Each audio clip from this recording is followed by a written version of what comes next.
Kung aktibo ka sa social media, malamang ay nakita o naramdaman mo ang tila malawak na galit matapos maaresto at makulong si dating Pangulong Rodrigo Duterte. Pero, totoo ba talaga ang sentimentong ito? Ayon sa pag-aaral ng Shabra, isang tech firm, 1/3 ng mga post na ito ay peke. Yan ang sinasabi ko, Sara Duterte. Bukod sa paninira mo, meron ka pang troll farm. Napag-alaman sa pag-aaral, kasama mo ang China, kasama mo ang inyong troll farm, peke.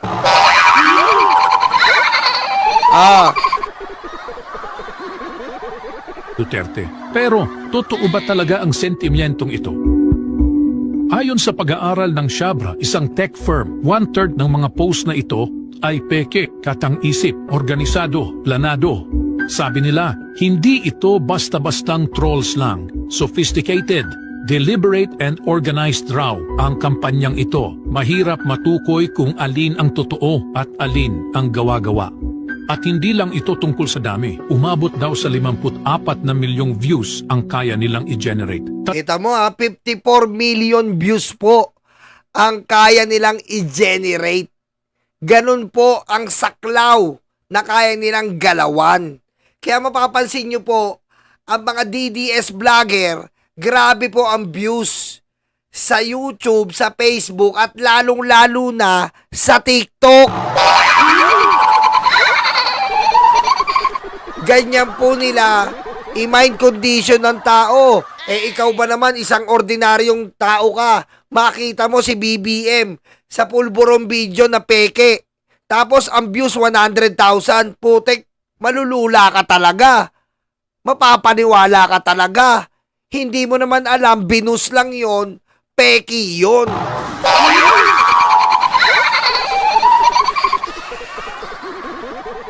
Diba? Tama naman si Alex. Kaso naman, bilang organic, pag nagpatawag naman ng pagrarally sa EDSA, biro mo 2 katao, pusang ama kayo.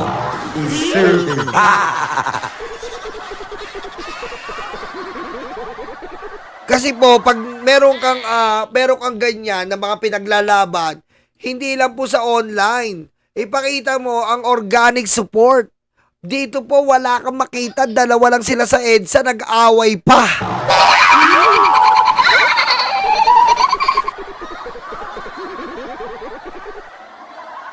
Anong nang marami? Kung talagang inosente, bakit kailangang pekein ang galit? Kung totoo ang suporta, bakit kailangan ng bots at trolls? Tingnan mo, kung totoo po ang talagang pagmamahal ng tao sa mga Duterte, bakit kailangan yung pekiin? Diba? Si Lambino, may TRO daw. Yung mga tangang vlogger, mali daw. O ngayon, nasa na kayo? Nasa na? Nga, walang magawa.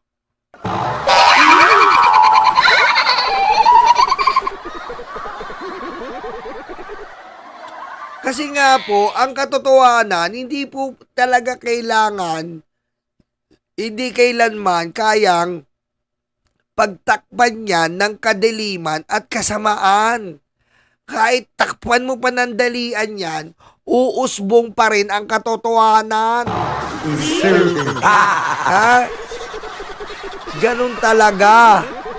Wala kayong magagawa dyan. Kahit anong pantotrol nyo, ang dami yung troll. Nahuli na kayo ng DICT. Nahuli na, nagsisiiyakan na. Nahuli ng NBI. Humihingi ng sorry. Oh, biro mo. Ginawa nyo pa na gagawin legal daw ni BBM yung droga. O, nahuli ng NBI. Iyak-iyak for the views daw. Oh. Bakit kailangang dayain ang damdamin ng bayan? Ito ang mukha ng makabagong propaganda ginagamit para baluktutin ang katotohanan, pagtakpan ang kasalanan. Yan o, kita mo, mga peking rally. Rally sa ibang bansa, nilalagyan ng Duterte na boys. Concert sa ibang bansa, pagtitipon ng ibang lahi, mga artista sa ibang bansa, mga politiko sa ibang bansa, pinipeke.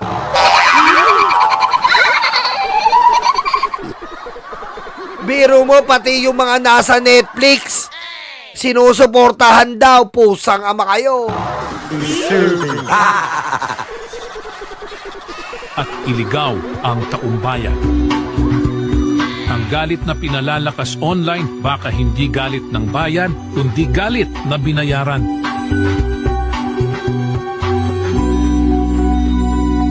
Diba? Yan ang sinasabi ko sa inyo. Galit po na binayaran yan. Pero eto po, kasi kung titignan nyo naman ang saklaw ng dunong, eto, paririnig ko lang sa inyo. Opinion. Yes, ma'am. It's So my opinion. this is not factual. Yes, So you ma'am. cannot prove itong statement mo na walang utos galing sa taas. Yes, ma'am. Ang sinasabi ko nga po ay paulit-ulit, kanina pa po, ay opinion po lamang ito. Kahit po ako nagbablog po, laging nagre-react lamang po ako sa balita ng mainstream at sinasabi ko pong ito ay aking opinion. Sa periodismo, hindi po pwedeng sabihing opinion lamang. Maraming magagalit na mga editorial writer at saka mga kolumnista. Kasi ang opinion, O, kita mo? Ganyan! Bobo ka, banat bay!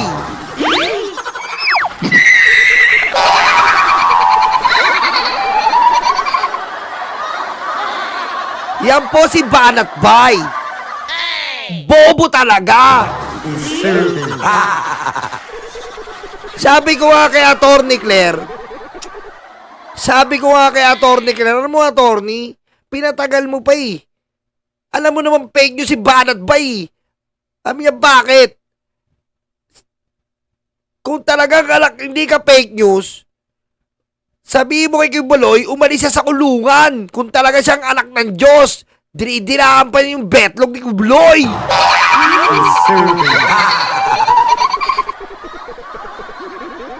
ay batay po sa empirical na datos. Hindi papasa sa thesis defense ang estudyante na magsasabi na ito ay opinion ko lamang, galangin po ninyo yung opinion ko. Maling-mali po na ang datos ay isasantabi para lang maglahad ng opinion para makapag-chase ng clout at makapag-chase ng viewers. Oh, cloud chaser ka daw, Banat Bay. Alam mo, ikaw may abang kayo. Dati nasa Mars at ka lang, magkaagrupo kayo eh. Ha? Simula Banat Bay, alisin mo yung parang capsule sa ulo mo, yumabang ka na, hayop ka eh.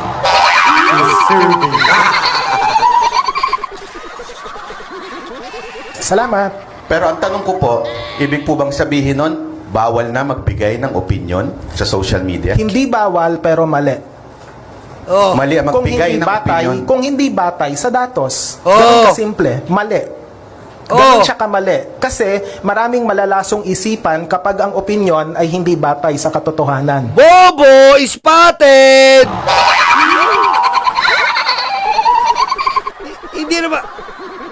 Hindi bawal magbigay ng opinyon. Halimbawa ngayon, 20 pesos ang bigas. Ang bibigay na opinyon ni Banat Bay, ano mong bibigay opinyon ni Banat Bay? Yan ay para sa eleksyon. Mali ka na kagad dun. Bakit? Asan ang datos mo? Ayun ang ini-explain niya. Bobo ka, Banat Bay.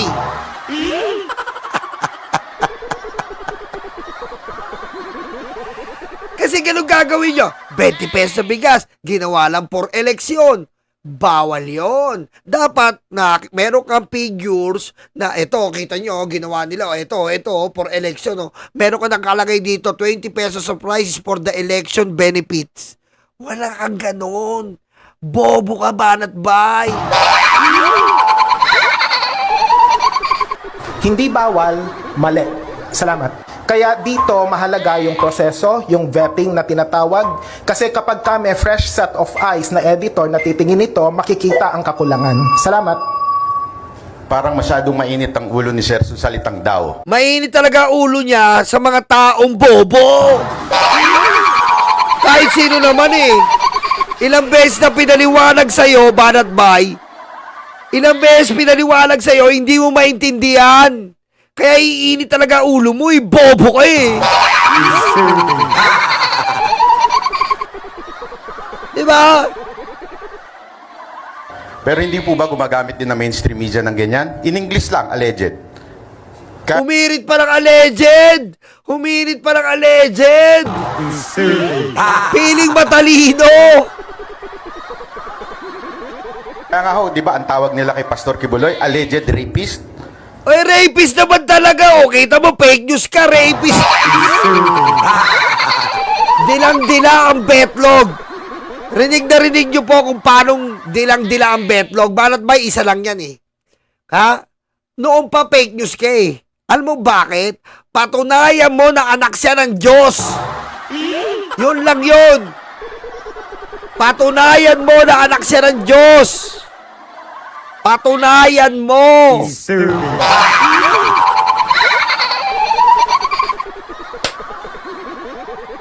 Oh, kasi sabi niya siya ang anak ng Diyos. Ba't may nakakulong na anak ng Diyos? Mother, father. Alleged, hindi na patunayan, hindi wala pang conviction, and yet yun ang sinasabi. Pero galit na galit tayo pag ang mga social media nagsabing daw o nagtanong. Naalala ninyo, kinontem si Lorraine Badoy at si Ka-Eric. Oh, Lorraine Badoy, Ka-Eric, nagtatago na, tanga. Karuwete ko, pinagtatanggol mo, pinagtatanggol mo, mga kasapakat mo, mga inutil. Dahil nagtanong lang sila, totoo ba ito ang budget mo, Speaker Romualdez?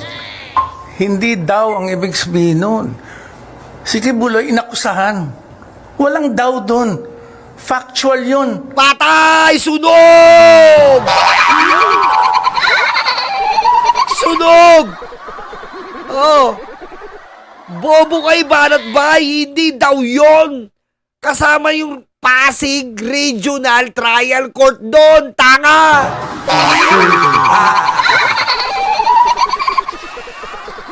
Kita mo, yan ang pinaniniwalaan nila. Hindi daw yon. May dokumento yon ng Pasig Regional Trial Court, inutil. Oh, paya. Naakusado. Anong daw? Anong di umano? Walang di umano. Walang daw. Oh, ang sakit, Banat Fries with Dutay sauce.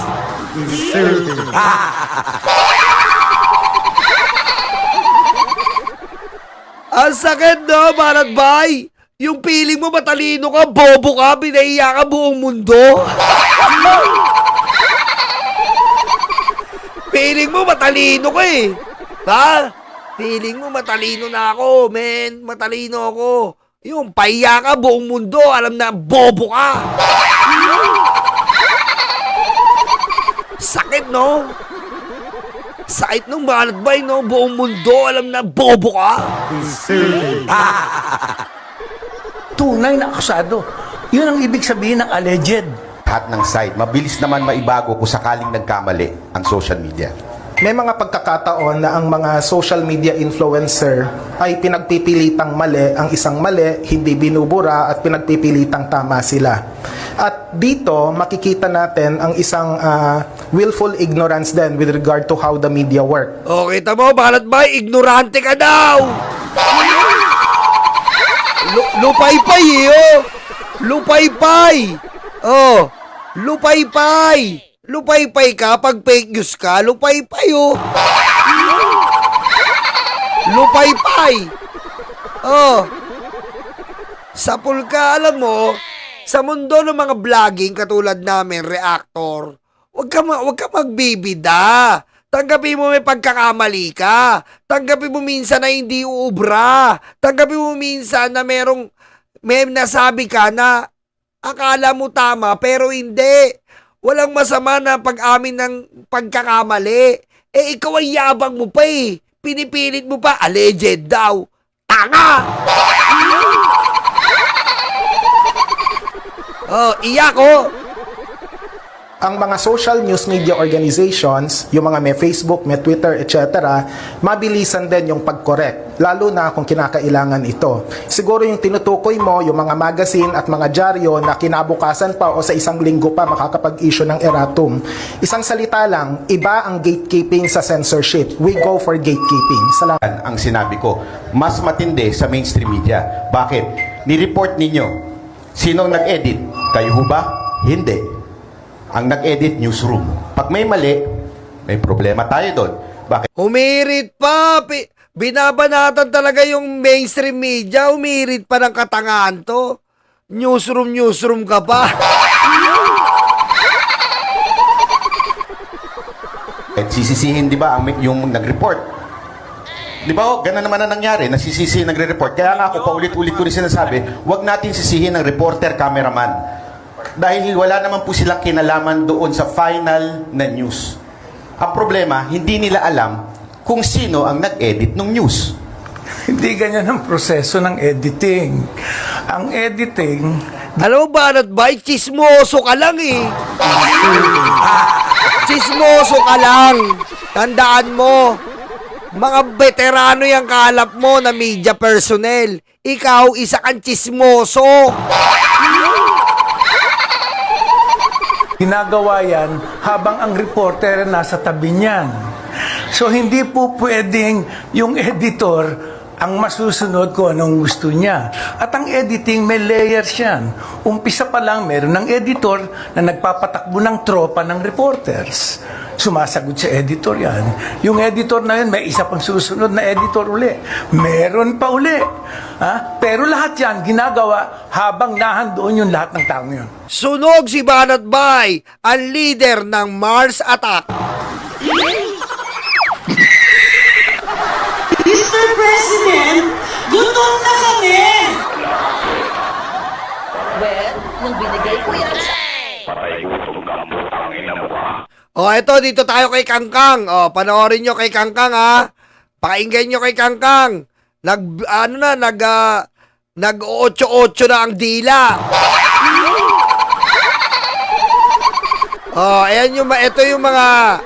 Ito na po yung talagang malalaking binabayaran ng mga Duterte para i-mind condition. Pero sa sarili nilang mga bunganga, lalong-lalo na to si Kangkang, huling-huli. Well, nung binigay po yan sa akin ng video na yan, hindi ko muna inilabas. Inuna ko po muna yan na ipa-authenticate sa bansang ito at sa bansang ito. Dalawa pong bansa ang pinagpasahan ko ng video na yan para ipasuri. Bobo, no? Alam mo, Marlica, miski naman sino pwedeng magpa-authenticate eh. Bobo ka? Ha? Pakangkang buong pamilya mo. Ha? Kita mo gaano ka kapakangkang. Ha? Pati utak mo nakangkang yata eh. Lahat pwede mo ipato-authenticate na video. Lahat pwede mo ipa-authenticate, pwede. Ang problema, yung resulta. Ang resulta sa'yo, peke, kaya hindi mo mapakita. Boba!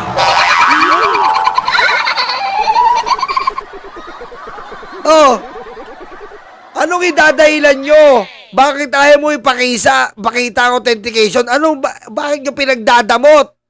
Kasi peke! Pakangkang! Nanay mo, pakangkang! Sa mga eksperto, ito, na ang video ay hindi AI.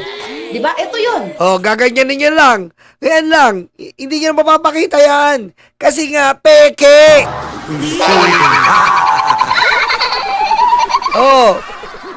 Walang authentication na nangyari. Yan ay print out lang. Wala pong authentication. Inuulol lang kayo neto. Pakangkang to. Tandaan nyo, pakangkang sa Cubao.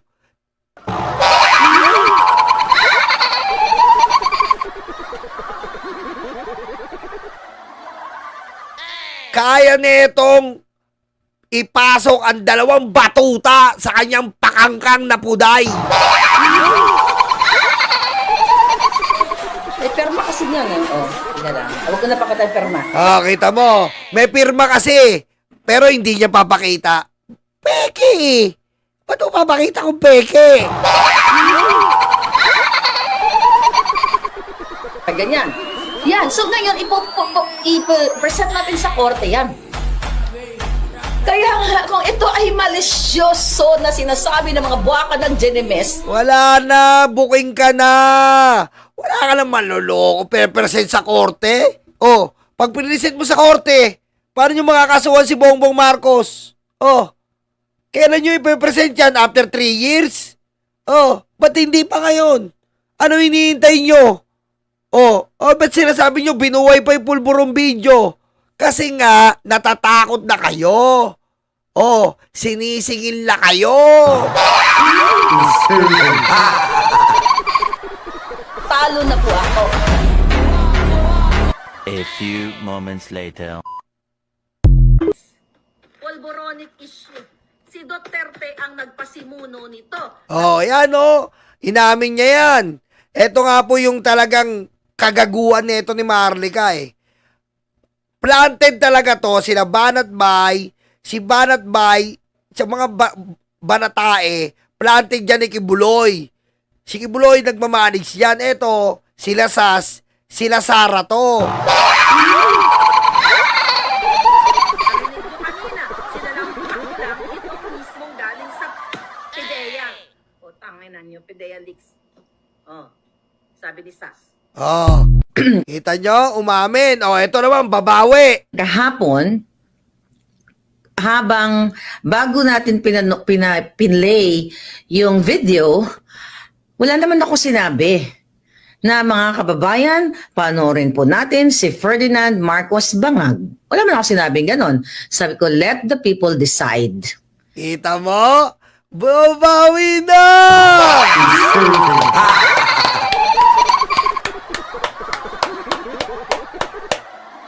Babawi na!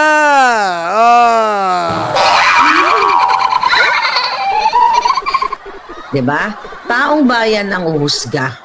Sabi ko, ito at panoorin natin itong mamang ito. Mamang ito!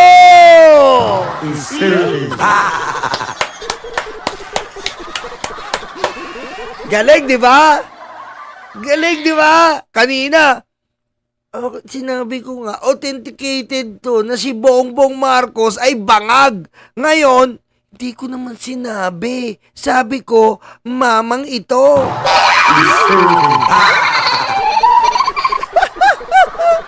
Okay? Taong bayan ang uhusga.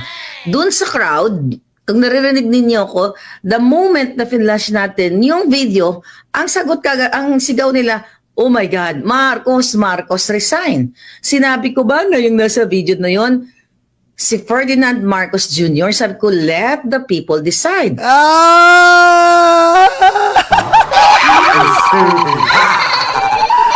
Ang hirap no? Ang hirap ang hirap yung mga ganitong hayop na mga hayop na pusang amang to.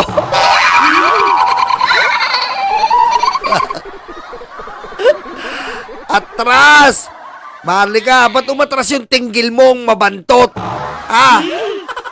Ngayon ka pa atras, laspag ka na, pakangkang ka? Ngayon pa atras ang tinggil mo? Laspag ka na, ayup ka? At nagdesisyon ang taong bayan, nagdesisyon ang mga nanonood na ang tingin nila doon sa video pinakita ko ay si Marcos Bangag Jr. Okay? Pero madali lang naman yan i-counter. Okay? Wala na. Ganito po, si Marlica, kita nyo naman, paiba-iba na ang istorya. Bandang uli, atras, hindi niya daw binanggit ang Ferdinand Marcos Jr. Kita mo katangahan neto, kahit anong atras mo sa tinggil mo, kahit anong atras mo dyan, pakangkang ka!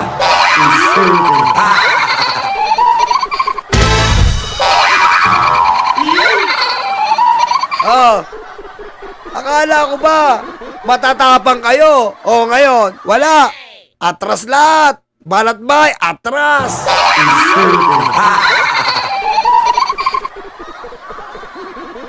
Kami ang bumbero ng Pilipinas, mga bayaning tagapagligtas. Ang paglilingkod sa amin ay likas. Ang bumbero ng Pilipinas, kami ang bumbero ng Pilipinas, mga bayaning tagapagligtas. Ang paglilingkod sa amin ay likas. Ang bumbero ng Pilipinas, ang bumbero ng Pilipinas, ang bumbero ng Pilipinas.